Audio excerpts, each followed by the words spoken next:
Hola, buenos días a todos. Bienvenidos un día más al estudio de la maravillosa obra que es un curso de milagros. Hoy vamos a dar comienzo al capítulo 3, la percepción inocente, y veremos el punto 1, expiación sin sacrificio. Quiero saludar a Luz. Hola, Luz, bienvenida. Gracias por estar aquí. Os agradecería a los que estáis viendo el vídeo si queréis saludar, perfecto, así sé quiénes sois y os puedo saludar también. Vamos a dar comienzo a este subapartado del capítulo 3, expiación sin sacrificio. Con el mismo método leeré el párrafo y luego pues especificaremos los puntos interesantes, ¿de acuerdo? Capítulo 3, la percepción inocente, expiación sin sacrificio. Hay otro punto que debe quedar perfectamente claro antes de que pueda desaparecer cualquier residuo de temor que aún esté asociado con los milagros. La crucifixión no estableció la expiación, fue la resurrección la que lo hizo. Son muchos los cristianos sinceros que no han entendido esto correctamente. Nadie que esté libre de la creencia en la escasez podría cometer tal equivocación. Si se examina la crucifixión desde un punto de vista invertido, parece como si Dios hubiese permitido e incluso fomentado el que uno de sus hijos sufriese por ser bueno. Esta desafortunada interpretación, que surgió como resultado de la proyección, ha llevado a muchas personas a vivir sumamente de la proyección, a vivir sumamente atemorizadas de Dios. Tales conceptos antirreligiosos se infiltran en muchas religiones. El auténtico cristiano, sin embargo, debería hacer una pausa y preguntarse, ¿cómo iba a ser posible esto? ¿Cómo iba a ser posible que Dios mismo fuese capaz de albergar el tipo de pensamiento que sus propias palabras han señalado claramente que es indigno de su Hijo? Bueno, este es el primer párrafo, ¿de acuerdo? Importante, ¿de acuerdo? Dice la primera frase, hay otro punto que debe quedar perfectamente claro antes de que pueda desaparecer cualquier residuo de temor que aún está asociado con los milagros, ¿de acuerdo? Que es, la crucifixión no estableció la expiación, fue la resurrección la que lo hizo, la resurrección, el volver a la vida lo que le hizo. ¿Por qué? ¿Qué nos demuestra eso?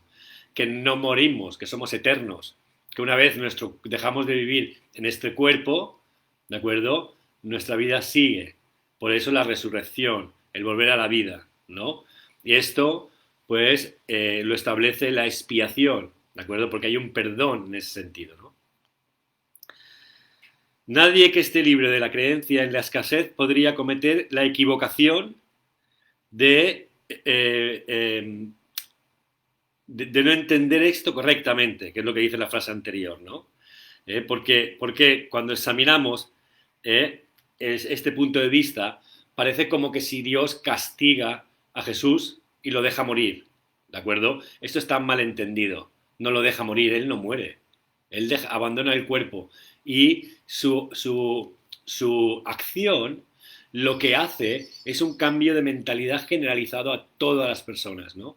¿Por qué? Porque de alguna manera se produce ese cambio, introduce dentro de la mente la posibilidad de perdonar al semejante. ¿De acuerdo? Esto lo expliqué en un vídeo anterior y lo vuelvo a explicar.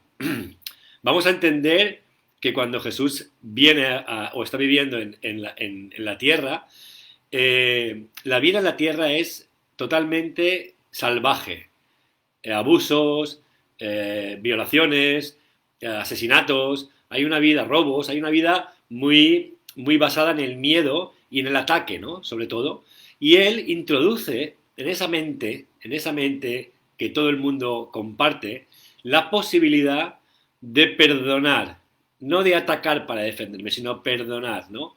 Y eso genera un cambio hasta nuestros días increíble. ¿Por qué? Porque esa parte de la mente, de alguna manera, se extiende, ¿no? Y la gente, a partir de ahí, tiene un comportamiento mucho más enfocado hacia el amor, y en vez de hacia la defensa del ataque o el odio, ¿no?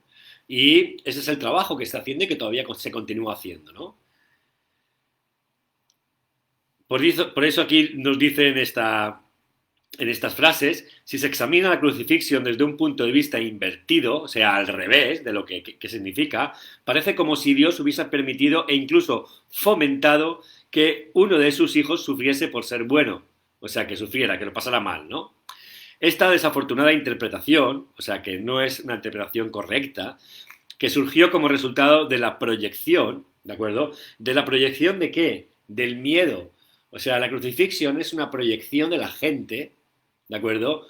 Y que le afecta a Jesús, porque es una proyección, porque los poderosos al tener miedo de Jesús, lo que hacen es crucificarlo, ¿de acuerdo? Y eso es una proyección de ellos, ¿de acuerdo? Basada en el temor, ¿no? Ha llevado a muchas personas a vivir sumamente atemorizadas de Dios. Claro, ¿eso qué ha pasado? Al esto ser una proyección invertida, a estar basada en el amor, la gente pues ha temido el castigo de Dios, ¿de acuerdo? Cuando eso es imposible, ¿no? Por eso aquí nos dice que el auténtico cristiano, la persona que realmente cree en el amor, tiene que preguntarse cómo iba a ser eso posible. ¿Cómo iba a ser posible que Dios mismo fuese capaz de albergar ese tipo de pensamiento que sus propias palabras han señalado claramente que es indigno de su hijo? O sea, ¿cómo va a plantear eso? Tener en cuenta que aquí lo que se demuestra un poco es que se está humanizando a la fuente, humanizando a Dios, como si fuera un ser humano que castiga, que tiene un poder, es como si fuera un ser, no es nada de eso, no toma parte. De hecho, no conoce todo lo que es el miedo. Si yo soy todo amor, si Dios es todo amor, nunca va a sentir el miedo. Es imposible. ¿De acuerdo? Es imposible. ¿De acuerdo? Animo a todos los que queráis hacer preguntas al respecto. Podéis hacerlas perfectamente y yo las iré contestando al transcurso de ir explicando este apartado, ¿no? Voy a empezar el párrafo número 2 que dice así. La mejor defensa, como de costumbre, consiste en no atacar la posición de otro, sino más bien en proteger la verdad. No es muestra de sensatez aceptar un concepto si para justificarlos tienes que invertir todo un marco de referencia. Este procedimiento es doloroso en sus aplicaciones menores y verdaderamente trágico a una escala mayor. Con frecuencia la persecución termina siendo un intento de justificar la terrible y errónea percepción de que Dios mismo persiguió a su propio Hijo en nombre de la salvación. Ni siquiera las palabras mismas tienen sentido. Superar esto ha sido sumamente difícil, pues si bien este error no es más difícil de corregir que cualquier otro, son muchos los que han estado dispuestos a abandonarlo en vistas de su eminente valor como defensa. Un ejemplo menos dramático es el padre que dice, esto me duele a mí más que a ti, pero se siente exonerado a darle una paliza a su hijo. ¿Crees que nuestro Padre piensa realmente así? Es tan esencial eliminar cualquier pensamiento de este tipo que debemos asegurarnos de que nada semejante permanezca en tu mente. Yo no fui castigado porque tú fueras malo. La lección completamente benévola que la explicación enseña se echa a perder si se mancilla con cualquiera de esas formas en que esta clase de distorsión se manifiesta. Muy bien. La mejor defensa, lo vuelvo a repetir, es no atacar la posición del otro, sino más bien proteger la verdad. ¿De acuerdo? ¿Por qué dice atacar la posición del otro? Cuando yo ataco la posición del otro, le estoy dando valor a su pensamiento errado. ¿Por qué lo ataco? Ya le doy un valor y lo ataco. ¿De acuerdo? Y no estoy defendiendo la verdad, estoy defendiendo el error, la falsa creencia, porque la ataco. ¿Cuál es la mejor defensa? Pues defender la verdad. ¿Y cuál es la verdad? El amor y el perdón. Esta es la verdad. Y es la mejor defensa. ¿De acuerdo? Y esto lo hemos explicado y lo explicaremos muchas veces más. Hola Chisca, bienvenida. Gracias por estar aquí. Es importante entender que lo que dice aquí, este procedimiento es doloroso en sus aplicaciones menores, porque de alguna manera nos cuesta aceptar esto, ¿no? O sea, en la vida cotidiana lo podemos ver en cualquier momento, ¿no? A lo mejor vemos unos políticos que no nos gustan sus planteamientos porque de alguna manera son racistas o son planteamientos xenófobos contra unos sectores de la sociedad o marginan a una gente, tal, bueno, ¿no? A partir de aquí, mucha gente nos entra esa furia de atacar a esas personas, de alguna manera combatirlas, ¿no? Y eso lo que nos demuestra es que estamos reforzando lo que ellos están creyendo, porque le damos valor. Y claro, la única manera y la mejor manera de defenderlo es entenderlo, ¿no? Entender. Son, primero es importante entender que todos los hijos de la fuente, todos los seres humanos somos inocentes. A partir de ahí entender sus posturas, entender que muchas cosas que ellos tienen son heredadas de sus padres y ellos son víctimas de esa herencia y su forma de pensar y su forma de ver las cosas, ¿de acuerdo? A partir de ahí son víctimas, no los podemos culpar, lo que hemos de ser compasivos, y perdonarlos en el sentido, ¿por qué? Porque si los perdonamos aceptamos lo que ellos dicen como víctimas y lo perdonamos, no le damos valor ni le damos fuerza a sus argumentos, al revés, los estamos debilitando y estamos están extendiendo esa mentalidad correcta de perdón y de amor y eso hace que muchas más personas tomen esa decisión y eso es lo importante, ¿no? Al igual que dice aquí el ejemplo del padre que dice esto me duele más a mí que a ti. O sea, esa creencia de castigar como para corregir una actitud, el padre que le pega al hijo porque lo hago por tu bien, ¿de acuerdo? Esas son creencias erradas, basadas sobre todo en este tema, en este tema, ¿no? En vez de perdonar al hijo y de alguna manera corregir tus creencias, porque si mi hijo está actuando de una forma negativa, es porque yo he albergado unas creencias que se las estoy transfiriendo a él, unas creencias falsas, erróneas. Si yo quiero ayudarlo a él, lo mejor que puedo hacer es corregir mis creencias y automáticamente corregiré las suyas también. ¿De acuerdo? Y esa es la mejor manera de ayudarle, ¿no? No pegándole y justificando su castigo por haberse portado mal. ¿De acuerdo? Por eso aquí al final, dice, y es importante, dice, la lección completamente benévola que la expiación enseña se echa a perder si se mancilla, es decir, si se causa perjuicio con cualquiera de las formas en que esta clase de distorsión se manifiesta. O sea, echamos todo a perder si no nos damos cuenta de que el perdón es realmente la mejor defensa. Lo echamos todo a perder si continuamos con el ataque como defensa, el juicio como defensa, ¿de acuerdo? El no querer entender cuál es nuestra fuerza, ¿no? Cuál es nuestro poder, ¿no? Voy a seguir con el párrafo 3 que dice así. La afirmación mía es la venganza, dice el Señor, es una percepción falsa mediante la cual uno le atribuye a Dios su propio pasado malvado. Ese pasado malvado no tiene nada que ver con Dios. Él no lo creó ni tampoco lo sustenta. Dios no cree en el castigo. Su mente no crea de esa manera. Dios no tiene nada contra ti por razón de tus malas acciones. ¿Cómo sería posible entonces que me hubiese acusado a mí por ellas? Asegúrate de que reconoces cuán absolutamente imposible es esta suposición y también de que procede enteramente de la proyección. Este tipo de error es responsable de una multitud de errores similares, incluyendo la creencia de que Dios rechazó a Adán y lo expuso al jardín del Edén. Quizá por eso piensas a veces que no te estoy guiando bien. He tomado las máximas precauciones para usar palabras que sean casi imposibles de distorsionar, pero siempre es posible transgiversar los símbolos si así se desea. Esta frase final es muy interesante. A mí me cuesta, de verdad que me cuesta a veces, pero siempre confío en el espíritu que es el que se comunica, el mirar de poder comunicar lo que dice exactamente el libro de una forma correcta, con unas palabras más sociales, más coloquiales, más mundanas, para que todos lo podamos entender, ¿de acuerdo? Y siempre este lenguaje estará adaptado a las personas, a los alumnos con los cuales me estoy comunicando, ¿de acuerdo? Hay que entender eso. Es posible, cualquier persona pueda decir otras cosas al respecto, pero eso ya no depende de mí, depende del nivel que tenemos todos juntos a la hora de poder transmitir estas informaciones, ¿no?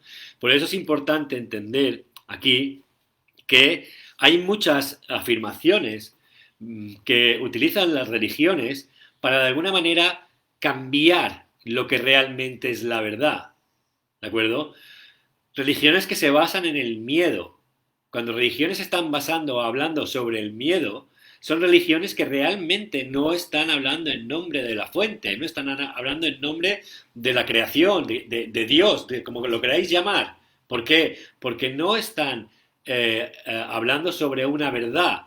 Y la verdad que es el amor es eterna, nunca cambia. El miedo es erróneo. ¿Por qué? Porque es falso y desaparece con el tiempo. La verdad y el amor nunca desaparece. Por eso es importante entender aquí y poner mucha atención a todas esas falsas creencias a nivel espiritual que nos han inculcado y están basadas en el miedo. ¿Por qué? Porque no son realmente correctas. Pero muchas creencias de estas las hemos heredado de la familia.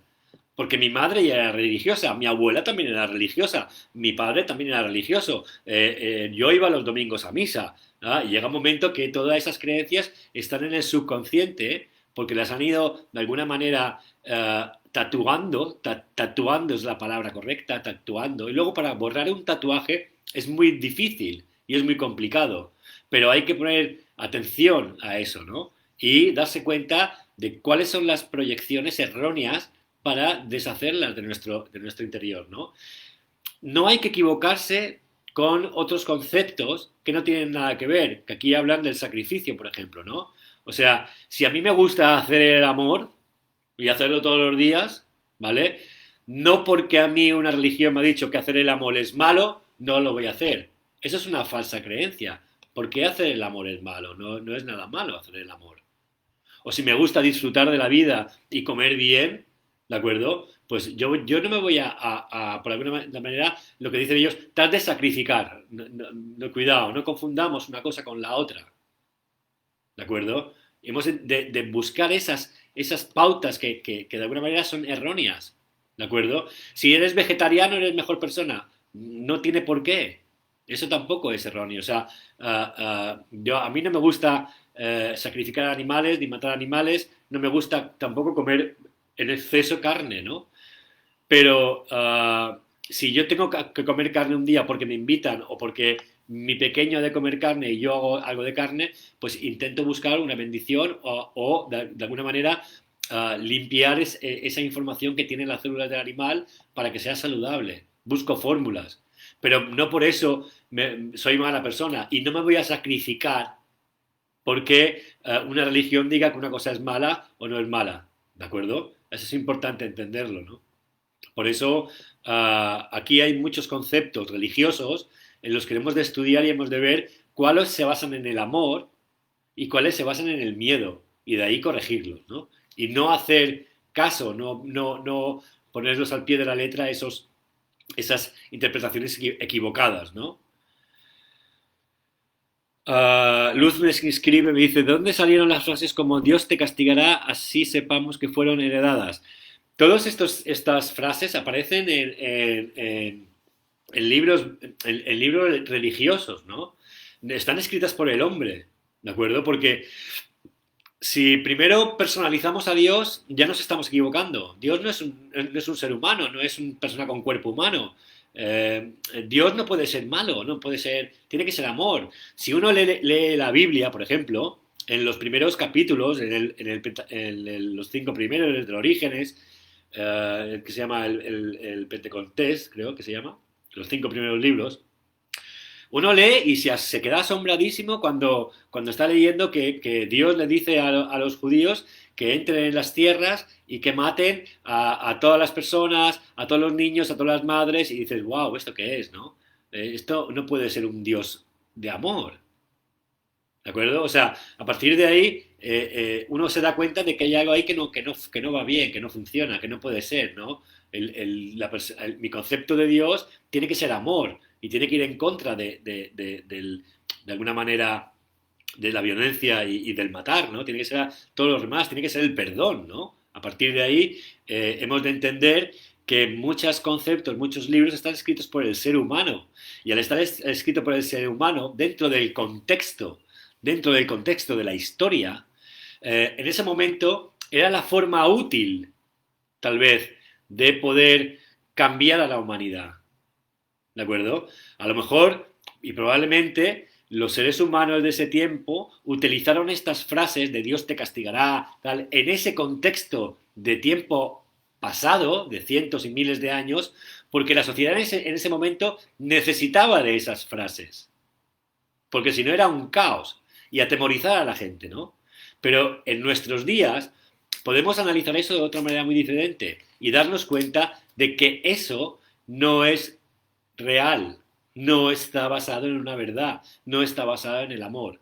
Y ahí hay un progreso evolutivo, en donde ahora nosotros damos cuenta de que realmente eso no es así. Y desechamos todo lo que está basado en el miedo. Pero entendemos, para no juzgarlo, de que antiguamente lo utilizaron para poder tal vez atemorizar a una sociedad que su día a día era la violencia, era el maltrato, era la violación, era el castigo, era algo horroroso, ¿de acuerdo? Y de ahí lo podemos entender, pero no es ninguna verdad, ¿de acuerdo? Vamos al párrafo 4 que dice así. El sacrificio es una noción que Dios desconoce por completo.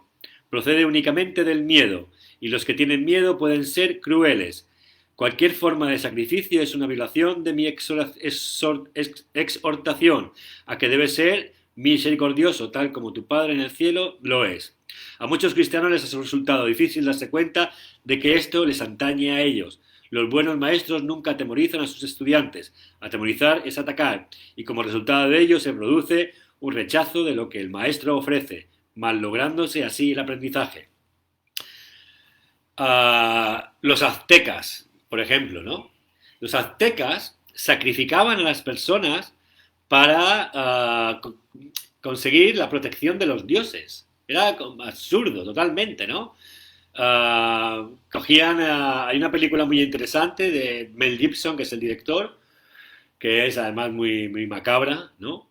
Y los aztecas iban por la selva, cogían a las poblaciones y se dedicaban a sacrificar a las personas, arrancaban el corazón, de alguna manera le cortaban la cabeza y lo lanzaban por las escaleras de los templos, ¿no? Y era la manera de buscar la protección de los dioses, ¿no? Eso es absurdo, totalmente absurdo, ¿no? Esos sacrificios, por ejemplo, ¿no? Esto desde el punto de vista humano, ¿no?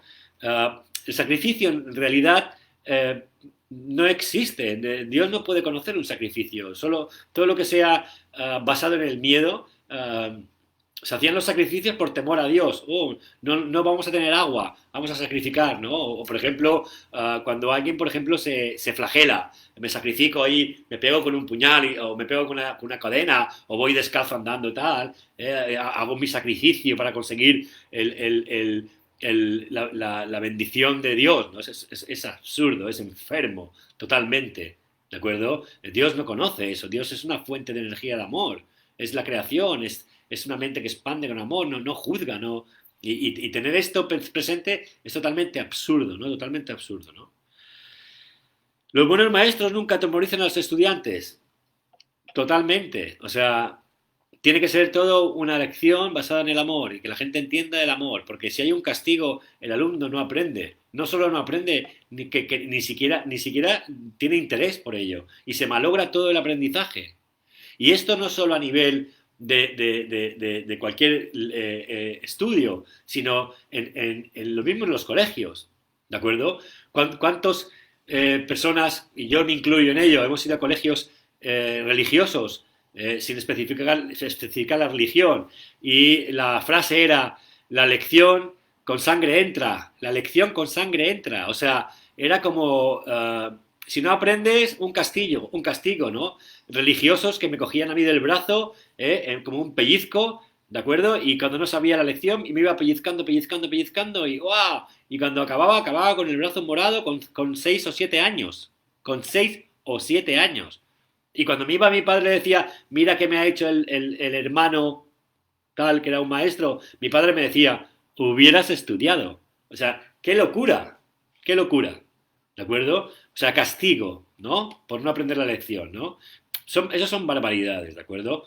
Por eso es importante entender que toda la lección y todo aprendizaje, con amor, ideal. Se aprende mucho mejor. De hecho, los colegios han ido cambiando con el tiempo. Cuanto más amor hay en un colegio, más estudiosos y más capacidad de finalizar los estudios tienen los chiquitos. Yo aquí en Suecia lo veo. En Suecia hay una libertad impresionante. Los niños juegan, se lo pasan bien. Estuve en el colegio de mi pareja, que es maestra, y en el colegio los niños tienen una libertad increíble. Se levantan de las mesas, hablan con otros, hacen unas cosas, a veces juegan. Ella a veces pone orden, pero no es un orden agresivo. Es un orden dentro de la libertad que tienen de poder disfrutar estudiando. Y aquí los niños se vuelven locos por ir a clase. Solo quieren irse al colegio. Y al mayor, que tiene 9 años, yo le tengo que decir, oye, tienes que venir a casa antes de las 6, porque cenamos a las 6. Pero es que a él le encanta estar en el colegio. Cuando acaban las clases le encanta estar en el colegio. Tienen juegos, actividades, cosa que en el país mío de origen, que es España, no pasa. El niño no quiere seguir más en clase, quiere irse a jugar al patio, lo que sea. Es muy diferente, pero la educación es importante entender que cuanto más amor, más facilidad para aprender. ¿El ayuno es un sacrificio? Bueno, no es un sacrificio el ayuno, ¿de acuerdo? Ahora, tú te lo puedes plantear como sacrificio, será como tu percepción, pero yo, por ejemplo, hago ayuno. ¿Por qué hago ayuno? Porque me gusta equilibrar mi cuerpo, me gusta sentir mi energía, y cuando hago un ayuno, lo que hago es depurar y limpiar mi cuerpo. Cada uno tiene su creencia al respecto, ¿no? Para una persona es un sacrificio hacer un ayuno, pues a lo mejor lo hace con esa finalidad, pero esa finalidad es una finalidad errónea, ¿de acuerdo? Porque el sacrificio en sí es una creencia basada en el miedo, ¿de acuerdo? Yo ayuno porque tengo miedo a. ¿Tengo miedo a qué? Pues tengo miedo a no sanar una enfermedad o tengo miedo a cualquier otra cosa. Hemos de ver las acciones, las hemos de ver como acciones no negativas, sino amorosas, ¿no? Yo ayuno porque me gusta sentir mucho mi energía. ¿Es un sacrificio ayunar? No, o sea, para mí no es un sacrificio. ¿Que a veces paso hambre? Sí, paso hambre, pero no lo veo como un sacrificio. ¿De acuerdo? No, no desde ese punto de vista. Porque siempre pensamos que el sacrificio es que estoy perdiendo algo. Estoy cambiando algo que deseo hacer por otra cosa, ¿no? No lo hemos de ver así de este punto de vista, ¿no? Vamos al punto 5 que dice así. Se me ha llamado correctamente el Cordero de Dios que quita los pecados del mundo. Mas quienes representan el Cordero manchado de sangre no entienden el significado del símbolo. Si se entiende correctamente, es un símbolo muy simple que habla de mi inocencia. El león y el cordero tendidos el uno junto al otro simbolizan que la fuerza y la inocencia no están en conflicto, sino que coexisten naturalmente en paz. Bienaventurados los puros de corazón, porque ellos verán a Dios. Es otra forma de decir lo mismo. Una mente pura conoce la verdad y en eso radica su fuerza. No confunde la destrucción con la inocencia, porque asocia la inocencia con la fuerza y no con la debilidad. Este es muy interesante, este párrafo, ¿de acuerdo? Ser inocentes. El cordero se refleja a la inocencia, ¿de acuerdo? Todos los niños pequeños son inocentes, no tienen maldad, ¿de acuerdo? No tienen pensamientos. Hasta que no empiezan a pensar, y se identifican con el ego y tienen miedo por situaciones, ellos son totalmente inocentes, son libres además y están llenos de luz. Son todos muy bellos, ¿no? El león y el cordero, juntos, que los hemos visto en muchas situaciones, en muchos dibujos, simbolizan la fuerza, ¿de acuerdo? Simbolizan la inocencia y la fuerza. ¿Por qué hay esa asociación? Porque la inocencia, ¿de acuerdo? El ser inocente es lo que nos priva de tener pensamientos basados en el miedo, ¿de acuerdo? Y eso es lo que nos da la fortaleza. Si yo no tengo miedo y yo me siento seguro de mí mismo y yo estoy fuerte en mí mismo, tengo fortaleza, soy tan fuerte como un león, porque el miedo no está dentro de mí. Dentro de mí está el amor y el amor tiene fuerza. Y no asocio la inocencia con debilidad, como nuestra sociedad sí que lo hace. Asocie porque a un niño más adulto le cuesta, venga, pídele perdón. No, no le quiero pedir perdón. ¿De acuerdo? ¿Por qué? Porque hay una asociación de que perdonar es de débiles y atacar es de fuertes. Pues es totalmente lo contrario. Es totalmente lo contrario. Por eso el Cordero de Dios, como aquí explica, el Cordero de la Fuente, la inocencia, se simboliza junto al león porque representa esa fuerza, representa ese poder, ¿no? Y eso es lo que tenemos que tener en cuenta. ¿Cómo vamos a tener más fortaleza, más confianza, más fuerza? Pues con una mentalidad recta, una mentalidad basada en el perdón y en el amor, no en el ataque. Porque si la basamos en el ataque, nos debilitamos. Porque damos poder al que nos ataca. Y nosotros para defendernos con el ataque, le damos a él poder y a nosotros nos debilitamos, ¿no? Porque reforzamos su pensamiento erróneo, ¿no? En cambio, si lo perdonamos, de alguna manera lo debilitamos y nosotros nos reforzamos. Y él también se refuerza de alguna manera, pero debilitamos su pensamiento erróneo y reforzamos su pensamiento amoroso. ¿De acuerdo? Eso lo podemos comprobar siempre, ¿no? No muchas personas te pueden, de alguna manera, responder con el mismo amor o el mismo perdón que tú das. ¿De acuerdo? Pero sí que hay una parte que acepta el perdón.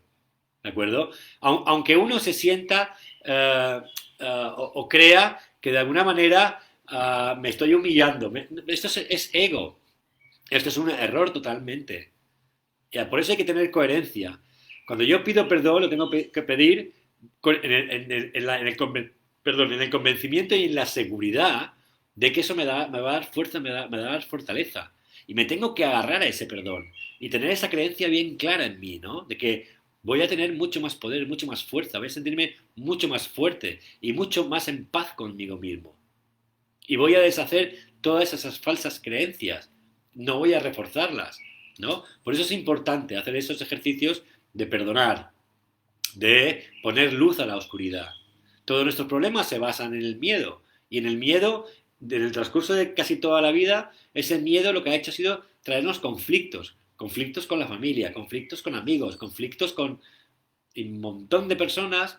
¿Por qué? Porque en una sociedad que se fomenta el ataque como defensa, pues nos ha hecho equivocarnos.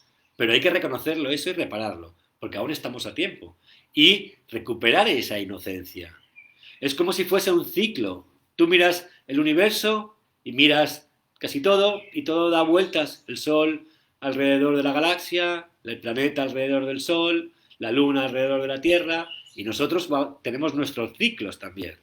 Llegamos aquí inocentes y nuestro ciclo es volvernos inocentes otra vez y depurar y desaprender todo lo aprendido. Que esta frase, si la habéis oído seguro mil de veces, hay que desaprender todo lo aprendido. ¿Qué es lo aprendido? Todo lo que se ha basado en creencias erróneas, creencias basadas en el miedo. Eso es lo que hay que corregir para completar ese círculo, para hacer ese ciclo completo, ¿no?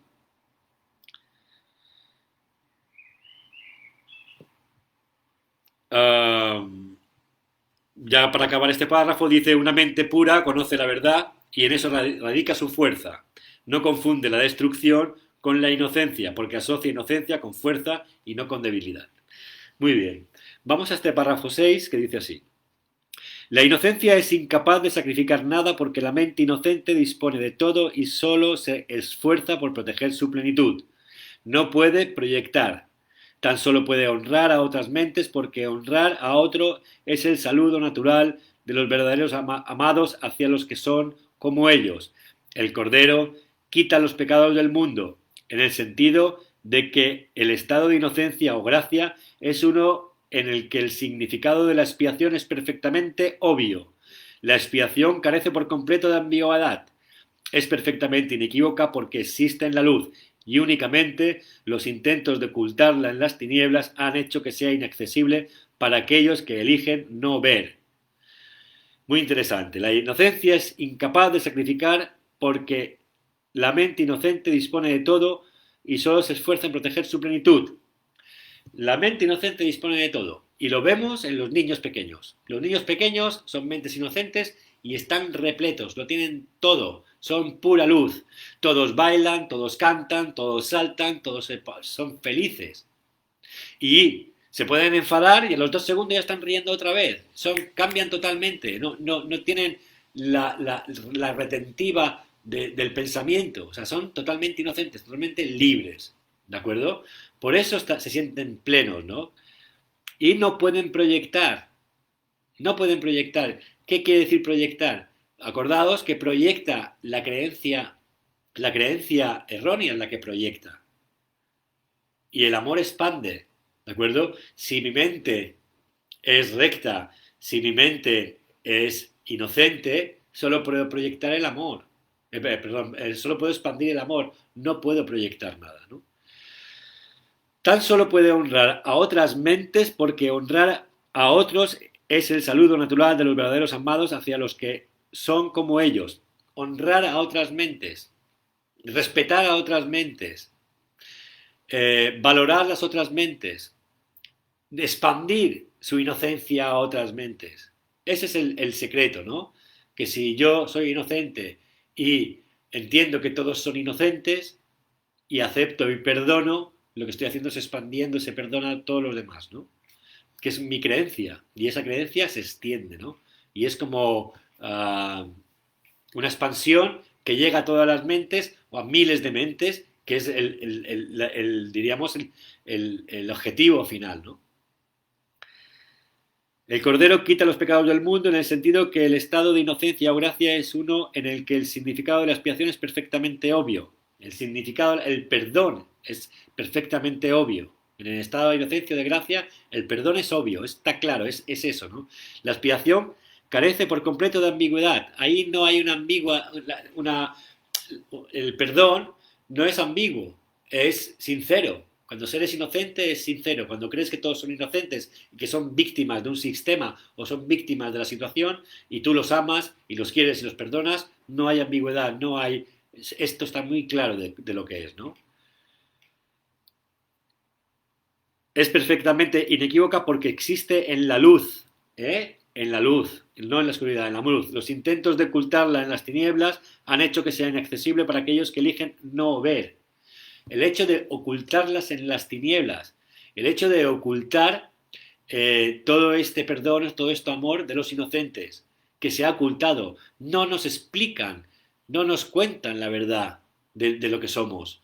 No nos dicen exactamente cómo proyectamos con nuestra mente, nos están ocultando desde niños nuestra esencia, nuestra realidad, lo que nos puede hacer libres. Y al ocultarnos, estamos creciendo sin poder ver las cosas. Lo importante es que todos los que estamos aquí ahora hemos abierto los ojos y elegimos ver la realidad, despertar de la matriz, despertar de esta ilusión que nos ha creado el sistema. ¿De acuerdo? Pero es inaccesible, como dice aquí, para los que eligen no ver, para los que no quieren perdonar, para los que no creen en la inocencia, para los que quieren atacar a todos, juzgando a todos y haciéndolos culpables de todos. ¿De acuerdo? El párrafo 7 dice así: la expiación de por sí solo irradia verdad. Es, por lo tanto, el epítome de la mansedumbre y derrama únicamente bendiciones. No podría hacer eso si procediese de cualquier otra fuente que no fuera la perfecta inocencia. La inocencia es sabiduría porque no tiene conciencia de mal, y el mal no existe. No obstante, es perfectamente consciente de todo lo que es verdad. La resurrección demostró que nada puede destruir la verdad. El bien puede resistir cualquier clase de mal, al igual que la luz disipa cualquier clase de oscuridad. La expiación es, por lo tanto, la lección perfecta. Es la demostración concluyente de que todas las demás lecciones que enseñé son ciertas. Si puedes aceptar esta generalización ahora, no tendrás necesidad de aprender muchas otras lecciones de menor importancia. Basta con que creas esto para que te liberes de todos tus errores. Importante esta última frase. Basta con que creas esto para que te liberes de todos tus errores. ¿Qué creo? ¿Qué tengo que creer? Pues creer que la expiación es la lección perfecta, el perdón es la lección perfecta. La resurrección demostró que nada puede destruir la verdad. ¿Por qué? Porque Dios es amor. Jesús es la representación humana del Hijo de Dios. Todos somos hijos de Dios, pero Él era la representación humana de ese momento. Y al abandonar su cuerpo, volvió a revivir para que la gente viera que el amor es eterno, que está ahí, que nunca muere. ¿De acuerdo? Y ese fue el ejemplo, ¿no?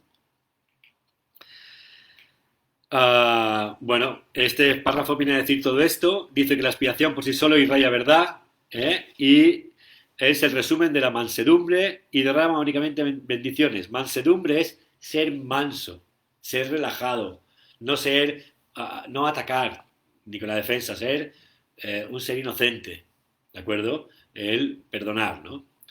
Y esta es la explicación de este párrafo. Voy a acabar con el párrafo número 8, que dice así. La inocencia de Dios es el verdadero estado mental de su Hijo. En este estado tu mente conoce a Dios, pues Dios no es algo simbólico. Dios es un hecho. Cuando conoces a su Hijo, tal como es, te das cuenta de que la expiación, y no el sacrificio, es la única ofrenda apropiada para el altar de Dios, en el que sólo la perfección tiene cabida. El entendimiento de los inocentes es la verdad. Por eso es por lo que sus altares son verdaderamente radiantes. Muy bien, aquí vamos a explicar un poquito. La inocencia de Dios es el verdadero estado mental de su Hijo. ¿De acuerdo? Es verdadero estado mental, la inocencia. Ya lo hemos explicado antes, los niños cuando vienen al mundo vienen totalmente inocentes. Vienen en el estado verdadero mental de Dios, como son, a imagen y semejanza. Luego, lógicamente, entra la confusión, entran los errores, las creencias errores, crea su personaje y pasa lo que pasa, ¿no? Hasta que vuelven a abrir los ojos y acaban el ciclo, como he explicado antes, ¿no? Dios es un hecho. Cuando conoces a su Hijo, tal como es, te das cuenta de que la expiación y no el sacrificio es la única ofrenda apropiada para el altar de Dios. El perdón, volvemos a insistir, la expiación, el perdón es la única ofrenda apropiada en el altar de Dios. ¿De acuerdo? Es la única ofrenda. El perdonar es la única ofrenda que podemos hacer. Es la mejor. ¿Por qué? Porque representa lo que es la fuente, representa lo que es Dios, ¿no? Y es perfección. El entendimiento de los inocentes es la verdad. El entendimiento de los inocentes es la verdad. Lo que piensan y lo que creen y lo que sienten. Que es, en definitiva, el amor. Basado en el perdón. Y en todos los adjetivos que definen la palabra de amor. Por eso es por lo que sus altares son verdaderamente radiantes. Altares, ¿no? Por eso somos radiantes. Por eso sois radiantes. ¿Por qué? Porque vuestro pensamiento se está basando en el amor. Y ahí está nuestra radiación de luz. Y eso lo podemos ver en cualquier persona. Traer un asesino, un delincuente, por ejemplo, ¿no? Que es inocente como cualquier otra. Y traer una persona amorosa. Juntarlas. En uno se le puede ver claramente que algo oscuro está reflectando su rostro. Y otra persona amorosa refleja otra luz diferente, ¿no? Por eso entendemos que cada uno en su altar hace una cosa a la otra, ¿de acuerdo? Y yo cada vez que vaya limpiando, reparando, arreglando, deshaciendo todas esas creencias basadas en el miedo, estoy poniendo luz en la oscuridad y esa luz se va a reflejar, va a irradiar. Y ese es el secreto, ¿no? El ser seres de amor, que es lo que realmente somos, ¿no? Bueno, pues hasta aquí doy por finalizado este apartado del capítulo 3, expiación sin sacrificio. Os agradecería que si queréis hacer preguntas, ya las guardemos para el día de preguntas y respuestas, las podéis dejar en los comentarios, de alguna manera las iremos contestando para el vídeo de preguntas y respuestas del capítulo 3. Agradeceros un día más vuestra asistencia. Me encanta que estéis aquí, Luz, Chisca, estéis aquí también. Había alguien más, pero no se ha presentado, pero bueno, me encanta que estéis, aunque seamos pocos hoy, me encanta que estéis ahí, me da mucha fuerza y mucha energía. Las otras personas lo verán cuando tengan tiempo, es la idea, que se puedan ver los vídeos. También os recomendaría, que es muy interesante, cuando tengáis tiempo, repaséis los vídeos que ya he emitido, porque a veces con el tiempo podemos entender muchas más cosas. Y la idea es aceptar e integrar, porque como dijo una frase en el libro muy interesante, que una vez que lo has aceptado, ya lo has aprendido. ¿De acuerdo? El aceptar es de alguna manera integrar el conocimiento en ti, porque ya está en ti y ya lo has aprendido, ¿no? Bueno, pues nada más por hoy. Muchas, muchas, muchas gracias. Hola, Rosé, bienvenida, gracias. Rosé también siempre está aquí. Gracias por estar aquí, ya finalizando el vídeo. Espero que lo de siempre, que lo compartáis, que invitéis a vuestras amistades. Gracias por estar ahí y nos vemos mañana. Bueno, mañana no nos vamos a ver porque tengo cosas que hacer, pero ya nos veremos en todo caso el lunes, siguiendo con el siguiente apartado de este capítulo 2. Os deseo un maravilloso fin de semana, disfrutarlo. Los que podéis ir al mar, ir a nadar, que el mar estará maravilloso, yo lo he hecho mucho de menos. Y gracias de todo corazón por estar aquí un día más. Nos vemos el lunes en un próximo vídeo. Un abrazo y un beso a todas. Muchas gracias.